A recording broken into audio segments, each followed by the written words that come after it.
አደይ እንግዲህ በመጨረሻ ቤቱን ለቃ ሄደች ማለት ነው። ምክንያቱም ነገሮች ሲደራረቡ ሁሉም ነገር ያስጠላል።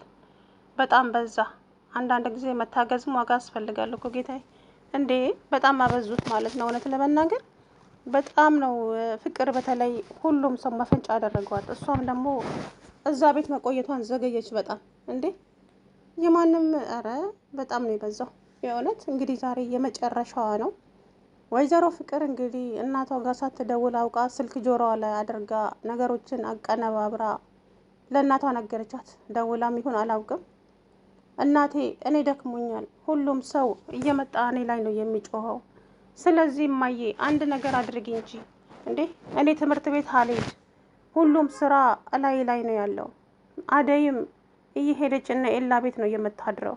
ስለዚህ እማዬ እኔ ሁሉም ነገር በቃ ደክሞኛል እናቴ እንዴ አንድ ነገር አድርጊ እንጂ ነይና አለቻት። ከዛም ምንድን ነው ልጄ የተፈጠረ ነገር አለ እንዴ ስትላት፣ አዎ እማዬ የቤቱን ስራ እኮ የምሰራው እኔ ራሴ ብቻዬን ነኝ። ስለዚህ እማ እባክሽን ነይና አንድ ነገር አድርጊ፣ አለያም ደግሞ ሌላ ሰራተኛ እንቅጠር አለቻት። ከዛም እንዴ ቆይ አደይ ምን ሆና ነው ስትላት፣ አላውቅም እማዬ እሷ እየሄደች እነ ኤላ ቤት ነው የምታድረው አለች። ከዛ እንዴ ለምን እንደዚህ ይሆናል አለችና፣ አላውቅም በቃ አባሪያትና ሌላ ሰራተኛ እናመጣለን አለቻት።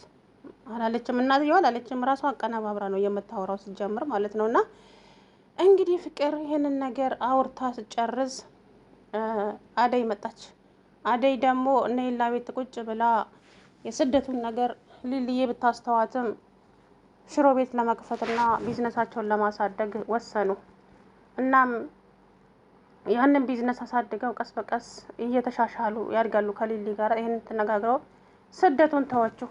ከዛም ናሆሌ ደግሞ እዛ መጣና እንዴ አደይ አንቺን እኮ እየፈለኩሽ ነበረ፣ ትናንትና ከቤት ከወጣሽ ጀምሮ እየተከታተልኩሽ ነበረ። እናም አደይ እባክሽን ምክር እንድትሰጪኝ ነው አንቺ ጋር የመጣሁት አላት። እሺ ምን ላማክር አለችው። እኔ ከአሁን በኋላ ምንም አይነት እዚህ የሚያቆየኝና እዚህ የሚያጓጓኝ ነገር ስለሌለ እኔም ስደት ሊሄድ ፈልጌ ነው አላት። እንዴ ለምን ስደትን መረጥክ? እዚሁ አትሰራም እንዴ አለችው። ምን እሰራለሁ እዚህ ብቻዬን መስራት አልችልም አለ። እኔም ስደቱን ትቼዋለሁ። እኔና ሊሊ ተነጋግረን የራሳችንን ቢዝነስ እዚሁ ልንከፍት ወሰነናል አለችው።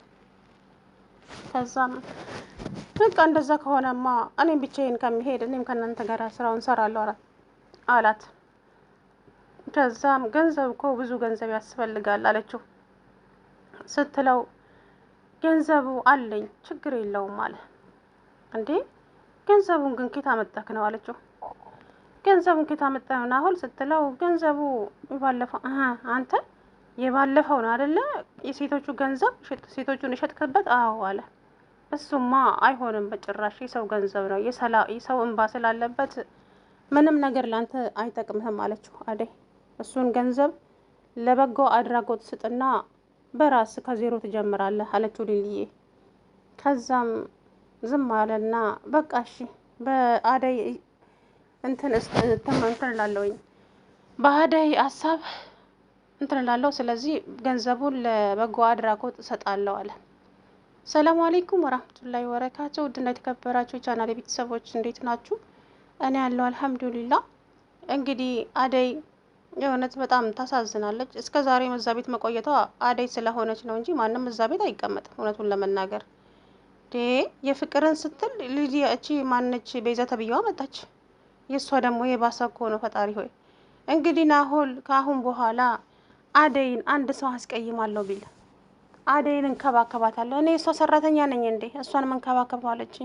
አሁን ቃል ትገቢያለሽ አትገቢም ብሎ ጉሮሯን አነቃት። እሺ በቃ አለች። ከዛም ለቀቃት። እንኳን አይደለም አንቺ ፍቅር አደይ ላይ አንድ ነገር አደርጋለሁ ብትል መተሽ ለኔ ትነግሪኛለሽ አላት። እሺ ብላ ከሱ ለማምለጥ ብቻ ሄደች። እሱም ወደነ ኤላ ቤት ሄደ። ከዛም እንግዲህ ሀሳቡን አጋራቸው። እነሱ እየተወያዩ ያለ ኤላ መጣ ከውጪ። አንተ ደግሞ የምትሰራለ ቤት ውስጥ ማን ያመጣ ካለው፣ እንዴት ቢሰው ቤቴ አይባልም እሺ ቤቴ ፈጣሪ ነው ሲለው፣ ይሄ ቤት እኔ እስካለሁበት የራሴ ነው እና ምን ትሰራለህ ቤት ያለው? አረ ናሆል ተረጋጋ፣ ኤላ ተረጋጋ አለችው ሊሊ። ቆይ እንዴት ታስገቡታላችሁ እናንተ እኔ የማልፈልገውን ሰው አለ። ከዛም አደይ ደነገጠችና በቃ ተነስ እንሂድ እኔን ፈልጎ መጥቶ ነው አለችና አደይ እጁን ይዛ ኤላን ከናሆሌ ጋራ ሄደች። ከናሆሌም ጋራ እንግዲህ አንገቷን ይዞ ልክ እንደ ወንድሟ የምር። ከዛም እያወሩ ወደ ቤት መጡ። ከዛ ኪንጎ ደግሞ አያትና ኪንጎ እንደ እብድ አደረገው። እንዴት ያቅፋታል? ለምን ሲባል አደይ የኔ ብቻ ናት፣ አደይን ማንም ሰው መንካት አይችልም አለ። አንተ ተረጋጋ አለ። እንደው እንዴት እንደሚያስቀኝ ዳይመንድ ማለት ነው የምር። እናም እንግዲህ ኪንጎ አንተ ሲጀመር ወሬ ብቻ እንጂ ምን ትፈልጊያለሽ? ምን ያስፈልግሻል? እኔ ብዙ ሀሳብ አለብኝ። አሁን ለራሴ ከፍቶኛል። በቃ ተወኝ፣ እንዳትከታተለኝ፣ ማናቸውንም ማፍቀር አልችልም ብዬ ተናግሬያለሁ።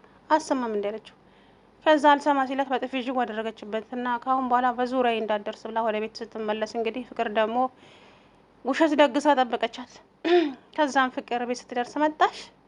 እንኳንም መጣሽ። በይ በመጣሽበት እግርሽ ኮተትሽን ሰብስበሽ ውልቅ በይ ብላሻለች እማዬ። ካሁን በኋላ እዚህ ቤት እንዳትሰሪ ብላሻለች አለቻት። በህልምሽ መሆን አለበት ስትላት አረ በውኔ ነው አንቺን ለነገሩ እኔ ካንቺ ጋር ምን አጨቃጨቀኝ? ሂጂ ኮተትሽን ሰብስቤ አላመጣም እንደ ብላ ሄዳ መጣችና ጣለችላት። ከዛም ዴቭ መጣና እያጨበጨበ ብራቮ አደይ ብራቮ፣ ለካ ለዚህ ነበር እንዴ እኔን ፍቅር እምቢ ያልሽው? ፍቅርን አልቀበልም ያልሽው? ሰማውልሽ። አንቺማ ኤላ ቤት ከባርኮቴ ጋራ ነው ያደርሽው አለ። ባርኮት ማነው? ዴቭ የምታወራውን ታውቀዋለህ አለችው። አዎ ቤዛ ሁሉንም ነገር ነግራኛለች፣ ከባርኮቴ ጋር እዛ እንዳደርሽ። ሲጀመር እኔ ከማንም ጋራ የትም አላደርኩም። ሲቀጥል ደግሞ ባርኮቴ እነ ኤላ ቤት አልመጣም። ሲቀጥል አሁንም ደግሞ ቤዛ ሲጀመር እነ ኤላ ቤት አልመጣችም። ግን ካንተ ይሄንን አልጠብቅም ነበረ። አመሰግናለሁ ስለነበረን ቆይታ። እኔ እንደውም እትዬ ትምጣና አስረክቤ እሄዳለሁ ብያለሁ።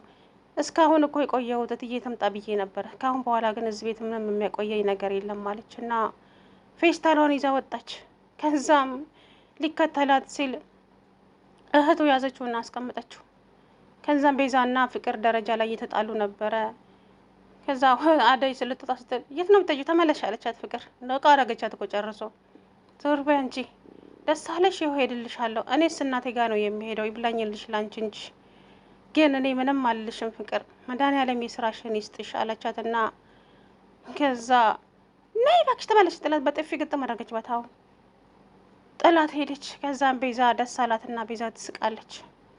ከዛም አሁን የት የምትሄድ መስላችኋል? ትመጣለች እነ ኤላ ቤት ነው የሄደችው አለች። እንደለመደችው ኤላ ቤት ትሄዳለች ብላ ነው። ከዛም በቃ ኤላ ቤት ከሄደችማ ተከትያት ልሄዳልና እየሮጠ ሄደ ዴቭ። ከዛ ሲሄድ እንግዲህ አደይ የለችም ሲለው ኤላ ኧረ አደይ የለችም ሊሊ ሲለው ሊሊ እኮ አደይ ጋር ሄዳለሁ ብላ መታ ነበረ ምን ሆነክ ነው ሲለው ከዛ እነሱ እንደዚህ እየተባባሉ እያለ ሊሊ መጣች። ሊሊ አደይ ስላት ዴቭ በጣም አዝናለሁ፣ አደይን እኮ ከደላላው ጋር አገናኝቻት መጣሁ። እናም አደይ ስራ አግኝታ ገብታለች። ግን ዴቭ እኔ ካንተ እንደዚህ አልጠብቅኩም፣ በጣም አዘንኩብህ አለችው ሊሊ። በቃ ጨከነችብኝ ማለት ነው አለ አይደለ?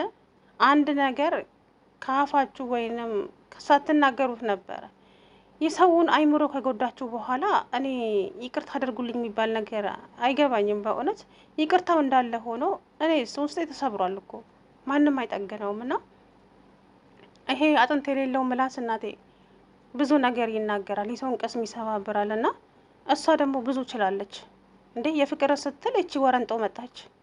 ስለዚህ እንግዲህ ባርኮቴ ይሄንን ነገር ሲሰማ ፍቅርንም ሆነ ቤዛን አንጠልጥሎ ነው በሲባጎ የሚሰቅላቸው ብዬ ነው የማስበው። አይለቃቸውም። አይደለም ፍቅርና ቤዛን ዴቭን ራሱ አይለቀውም። ዴቭም ይወጣል አሁን። ስለዚህ ከዛ ቤት ታያላችሁ፣ አይቀመጥም። ምክንያቱም የአደይ ፍቅር ይዞት እንጂ ሲጀመር እዛ ቤት መቆየት አይፈልግም ነበረ። እናትና አባቱም ከዛ ከውጭ ሀገር እስከሚመጡ ነው እዚህ የመጡት። እንግዲህ አደይ ሄደች። እንግዲህ ትመለስ አትመለስ አላውቅም። እንግዲህ ደላላ ቤት ሄዳ ገብታለች ወይ ደግሞ ቤቱ አልተስማማኝም ብላ ልትመለስም ትችላለች አደይ ብዬ ያስባለሁ። ለነገሩ እንኳንም ወጣች። አረ እንኳንም ወጣች ከነኚህ እርጉሞች። የተቃጠለች እኮ የምሬን እኮ ነው የምላችሁ። በጣም አቃጠለቻት ፍቅር ተብዬዋ ወረንጡ። ኧረ ቢስሚላ